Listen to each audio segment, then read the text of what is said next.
ಕೋಡುಬಳೆ ಅಂದ್ರೆ ಅಡುಕಲೆ. ಚುನಾವಣಾ ರಾಜಕೀಯ ನಿವೃತ್ತಿ ಘೋಷಿಸಿದ ಮಾಜಿ ಸಿಎಂ ಸಿದ್ದರಾಮಯ್ಯ ರಾಜಕೀಯ ಕ್ಷೇತ್ರ ಕಲುಷಿತ 2028ಕ್ಕೆ ಸ್ಪರ್ಧಿಸಲ್ಲ ಎಂದ ಟಗರು.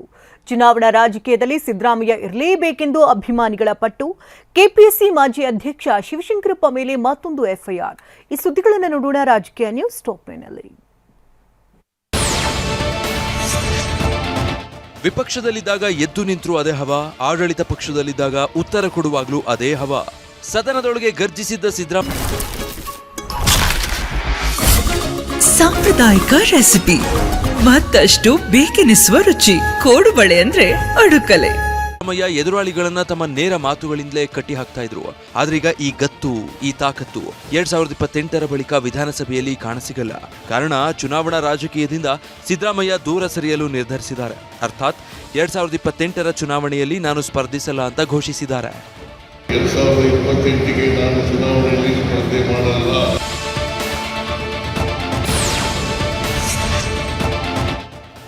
ಸಿದ್ದರಾಮಯ್ಯ ರಾಜ್ಯ ರಾಜಕಾರಣದ ಮಾಸ್ ಲೀಡರ್. ಮಾತಿಗೆ ನಿಂತರೆ ಎದುರಾಳಿಯನ್ನ ನಡುಗಿಸೋ ಖದರ್. 1983 ಸರಿಯಾಗಿ 43 ವರ್ಷಗಳ ಹಿಂದೆ ಚಾಮುಂಡೇಶ್ವರಿ ಕ್ಷೇತ್ರದಿಂದ ಸ್ಪರ್ಧಿಸಿ ವಿಧಾನಸಭೆ ಪ್ರವೇಶಿಸಿದ್ದ ಸಿದ್ದರಾಮಯ್ಯ ತಮ್ಮ ಚುನಾವಣಾ ಪ್ರಯಾಣವನ್ನೀಗ 2028ಕ್ಕೆ ಅಂತ್ಯಗೊಳಿಸಿದ್ದಾರೆ. ಮುಂಬರುವ 2028ರ ಚುನಾವಣೆಯಲ್ಲಿ ಸ್ಪರ್ಧಿಸಲ್ಲ ಅಂತ ಚುನಾವಣಾ ರಾಜಕೀಯಕ್ಕೆ ನಿವೃತ್ತಿ ಘೋಷಿಸಿದ್ದಾರೆ. 2028ಗೆ ನಾನು ಚುನಾವಣೆಯಲ್ಲಿ ಸ್ಪರ್ಧೆ ಮಾಡಲ್ಲ. 2028ಗೆ ನಾನು ಚುನಾವಣೆಯಲ್ಲಿ ಸ್ಪರ್ಧೆ ಮಾಡಲ್ಲ. 2028ಗೆ ನಾನು ಚುನಾವಣೆಯಲ್ಲಿ ಸ್ಪರ್ಧೆ ಮಾಡಲ್ಲ.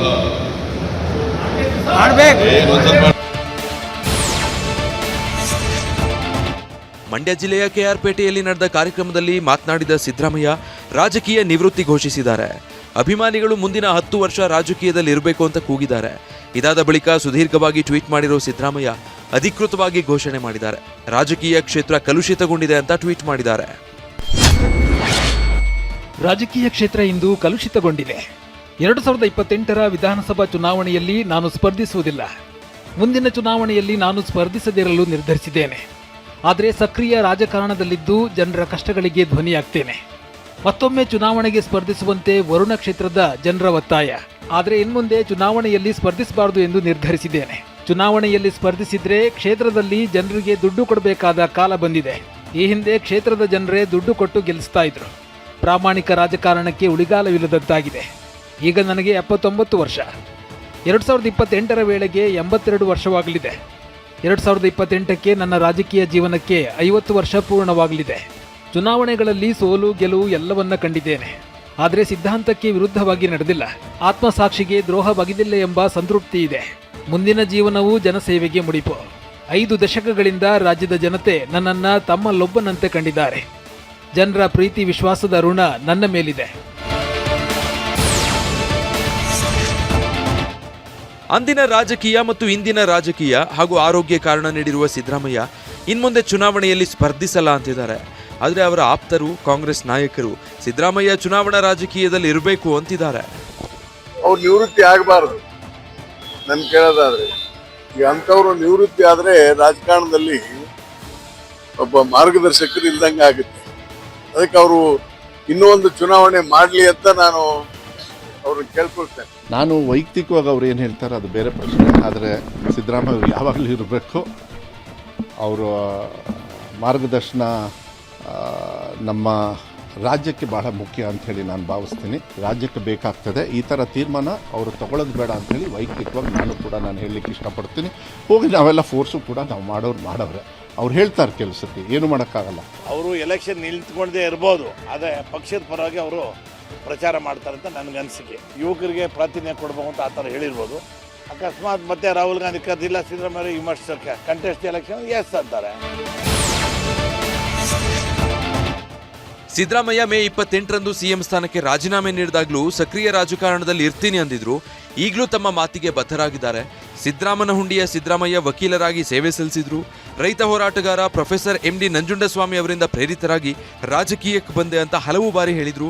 2 ಬಾರಿ ವಿಪಕ್ಷ ನಾಯಕನಾಗಿ, 2 ಬಾರಿ ಉಪಮುಖ್ಯಮಂತ್ರಿಯಾಗಿ, ಹಣಕಾಸು ಸಚಿವರಾಗಿ 18 ಬಜೆಟ್ ಮಂಡಿಸಿ 2 ಬಾರಿ ಸಿಎಂ ಆಗಿ ರಾಜ್ಯ ಮುನ್ನಡೆಸಿದ್ದಾರೆ.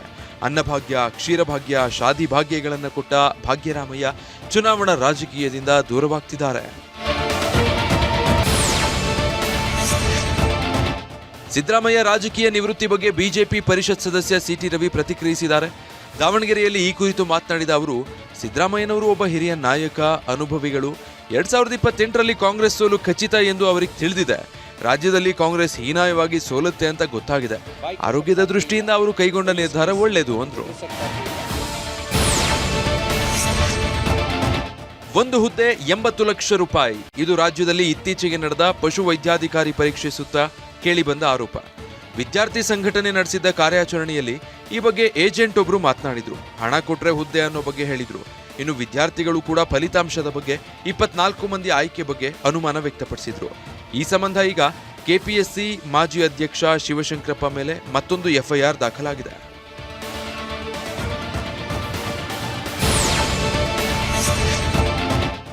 ಈ ಬೆನ್ನಲ್ಲೇ ಉದ್ಯೋಗಾಕಾಂಕ್ಷಿಗಳು ರಾಜ್ಯ ಬಿಜೆಪಿ ಅಧ್ಯಕ್ಷ ವಿಜಯೇಂದ್ರರನ್ನ ಭೇಟಿಯಾಗಿದ್ದಾರೆ. ವಿಜಯೇಂದ್ರ ಉದ್ಯೋಗಾಕಾಂಕ್ಷಿಗಳ ಅಹವಾಲು ಆಲಿಸಿದ್ದಾರೆ.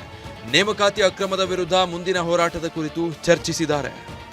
ಕೆಪಿಎಸ್ಸಿ ಅಂತ ಹೇಳಿದ್ರೆ ಲಕ್ಷಾಂತರ ಯುವಕರ ಒಂದು ಭವಿಷ್ಯವನ್ನು ರೂಪಿಸ್ತಕ್ಕಂಥ ಕೆಪಿಎಸ್ಸಿ ಹುಲಗೆಟ್ಟು ಹೋಗಿರ್ತಕ್ಕಂಥದ್ದು ನಾವು ನೋಡಿದ್ದೇವೆ. ರಾಜ್ಯ ಸರ್ಕಾರ ಸುಧಾರಣೆ ತರಬೇಕು ಅಂತ ಹೇಳಿದ್ರೆ ಅಟಾನಮಸ್ ಬಾಡಿ ಅಂತೇಳಿ ಕೈ ಚೆಲ್ಲಿ ಕೂತಿರುವಂಥದ್ದು ಕೂಡ ನಾವು ನೋಡ್ತಾ ಇದ್ದೇವೆ. ಯಾರ ಮಕ್ಕಳ ಭವಿಷ್ಯದ ಚೆಲ್ಲಾಟ ಆಡಂಗಿಲ್ಲ. ನಾನು ಹೇಳಿದ್ದೀನಲ್ಲ, ಎಲ್ಲರೂ ಸೇರಿ, ವಿಪಕ್ಷದವ್ರು ಇರ್ಬೋದು, ಆಡಳಿತ ಪಕ್ಷದವ್ರು ಇರ್ಬೋದು, ಸೇರಿ ಒಂದು ರೆಸಲ್ಯೂಷನ್ ಮಾಡೋಣ, ಹೊಸ ಕಾನೂನು ತರೋಣ, ಕೇಂದ್ರದಲ್ಲಿರ್ಬೋದು, ರಾಜ್ಯದಲ್ಲಿರ್ಬೋದು.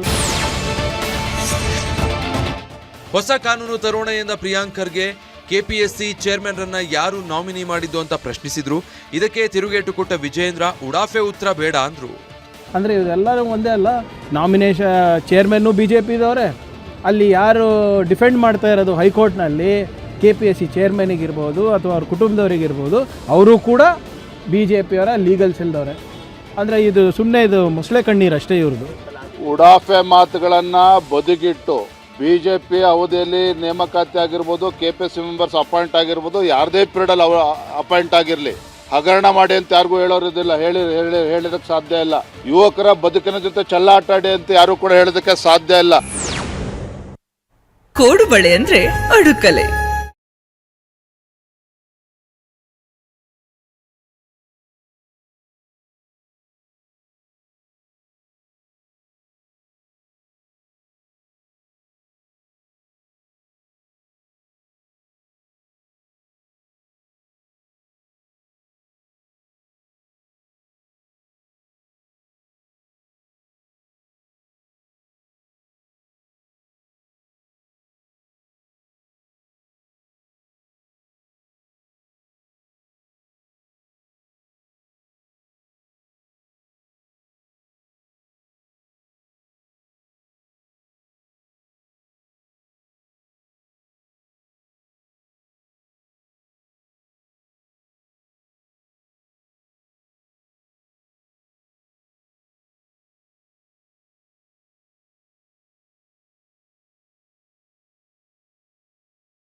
ಮಾಜಿ ಶಾಸಕ ಎಚ್ಎಂ ಚಂದ್ರಶೇಖರಪ್ಪ ವಿಧಿವಶರಾಗಿದ್ದಾರೆ. ಬೆಂಗಳೂರಿನ ಮಣಿಪಾಲ್ ಆಸ್ಪತ್ರೆಯಲ್ಲಿ ಕೊನೆಯುಸಿರೆಳೆದಿದ್ದಾರೆ. ಶಿವಮೊಗ್ಗ ನಗರಸಭೆ ಅಧ್ಯಕ್ಷರಾಗಿ ಸೇವೆ ಸಲ್ಲಿಸಿದ್ದ ಎಚ್ಎಂಸಿ ಶಿವಮೊಗ್ಗ ಜಿಲ್ಲಾ ಕಾಂಗ್ರೆಸ್ ಅಧ್ಯಕ್ಷರೂ ಆಗಿಯೂ ಸೇವೆ ಸಲ್ಲಿಸಿದ್ರು. 1997ರಲ್ಲಿ ಶಿವಮೊಗ್ಗ ಕ್ಷೇತ್ರದ ಶಾಸಕರಾಗಿದ್ರು. ಕೆಎಸ್ ಈಶ್ವರಪ್ಪ ವಿರುದ್ಧ ಕಾಂಗ್ರೆಸ್ನಿಂದ ಸ್ಪರ್ಧಿಸಿ ಗೆದ್ದಿದ್ರು. 22ಕ್ಕೂ ಹೆಚ್ಚು ರೈತರ ಬೋರ್ವೆಲ್ನ ಕೇಬಲ್ಗಳನ್ನ ಖದೀಮರು ಕದ್ದಿದ್ದಾರೆ. ಹಾವೇರಿ ತಾಲೂಕಿನ ಕರ್ಜಗಿ ಗ್ರಾಮದಲ್ಲಿ 5 ಲಕ್ಷಕ್ಕೂ ಹೆಚ್ಚು ಮೌಲ್ಯದ ಕೇಬಲ್ಗಳನ್ನು ಕದ್ದಿದ್ದಾರೆ. ಕರಿಯಪ್ಪ ಅಣ್ಣಿ ಮತ್ತು ನಾಗರಾಜ್ ಮೋಟೆಬೆನ್ನೂರು, ರೇವಣಸಿದ್ದಪ್ಪ ವಾಳದ, ಸಿದ್ದಮ್ಮ, ಶಂಕರಪ್ಪ, ಬರಮಪ್ಪ ಸೇರಿ 22ಕ್ಕೂ ಹೆಚ್ಚು ರೈತರ ಕೇಬಲ್ ಕಳ್ಳತನ ಆಗಿದ್ದು ಹಾವೇರಿ ಗ್ರಾಮಾಂತರ ಠಾಣೆಯಲ್ಲಿ ಕೇಸ್ ದಾಖಲಾಗಿದೆ. ಗಡಿ ಮತ್ತು ಗ್ರಾಮಾಂತರ ಭಾಗದಲ್ಲಿ ಆಂಬ್ಯುಲೆನ್ಸ್ ಸಮಸ್ಯೆ ಉಂಟಾಗಿದೆ. ಹೀಗಾಗಿ ಯಲ್ದೂರು ಸರ್ಕಾರಿ ಆಸ್ಪತ್ರೆಗೆ ಪ್ರತ್ಯೇಕ ಆಂಬ್ಯುಲೆನ್ಸ್ಗೆ ಆಗ್ರಹಿಸಲಾಗಿದೆ. ಕೋಲಾರ ಜಿಲ್ಲೆ ಶ್ರೀನಿವಾಸಪುರ ತಾಲೂಕಿನ ಯಲ್ದೂರು ಆಸ್ಪತ್ರೆಯಲ್ಲಿ ಅಪಘಾತ, ತುರ್ತು ಪರಿಸ್ಥಿತಿ ಸಂದರ್ಭದಲ್ಲಿ ಆಂಬ್ಯುಲೆನ್ಸ್ ಸಿಗ್ತಾ ಇಲ್ಲ. ಅಪಘಾತ ಆಗಿ 40 ನಿಮಿಷ ಆದರೂ ಆಂಬ್ಯುಲೆನ್ಸ್ ಸಿಗಲ್ಲ. ನಮ್ಮ ಆಸ್ಪತ್ರೆಗೆ ಪ್ರತ್ಯೇಕ ಆಂಬ್ಯುಲೆನ್ಸ್ ನೀಡುವಂತೆ ಒತ್ತಾಯಿಸಿದ್ದಾರೆ. ರೈಲು ಹಳಿ ಕಾಮಗಾರಿ ವೇಳೆ ತೋಡಿದ್ದ ಗುಂಡಿಗೆ ಬಿದ್ದು 8 ವರ್ಷದ ಯಶವಂತ್ ಸಾವನ್ನಪ್ಪಿದ್ದಾನೆ. ಬೆಳಗ್ಗೆ ಪೋಷಕರೊಂದಿಗೆ ಜಮೀನಿಗೆ ಹೋಗಿದ್ದ ಬಾಲಕ ಯಶವಂತ್ ಆಟ ಆಡ್ತಾ ರೈಲು ಹಳಿ ಕಾಮಗಾರಿ ಪ್ರದೇಶಕ್ಕೆ ತೆರಳಿದ್ದ. ನೀರು ತುಂಬಿದ್ದ ಗುಂಡಿಯಲ್ಲಿ ಬಿದ್ದು ಮೃತಪಟ್ಟಿದ್ದಾನೆ. ಗುತ್ತಿಗೆದಾರರ ವಿರುದ್ಧ ಬಾಲಕನ ಹೆತ್ತವರು ಆಕ್ರೋಶ ವ್ಯಕ್ತಪಡಿಸಿದ್ರು. ಪಾರ್ಕಿಂಗ್ ಲಾಟ್ನಲ್ಲಿ ನಿಲ್ಲಿಸಿದ್ದ 4 ಬಸ್ಗಳು ಬೆಂಕಿಗೆ ಆಹುತಿ